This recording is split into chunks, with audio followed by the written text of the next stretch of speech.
जळगावच्या जामनेर तालुक्यातील गारखेडा येथून भीषण अपघाताची घटना उघडीस आली आहे।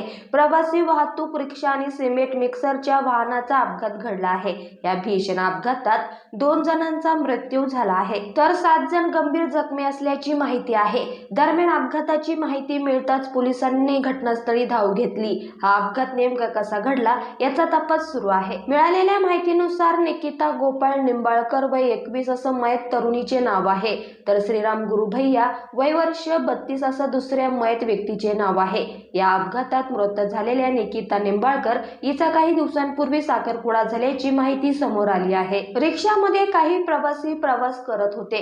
घटनेच्या दिवशी भरधाव रिक्षा आणि सिमेंट मिक्सरच्या वाहनाचा अपघात घडला। अपघात इतका भीषण होता की रिक्षाचा चुराडा झाला।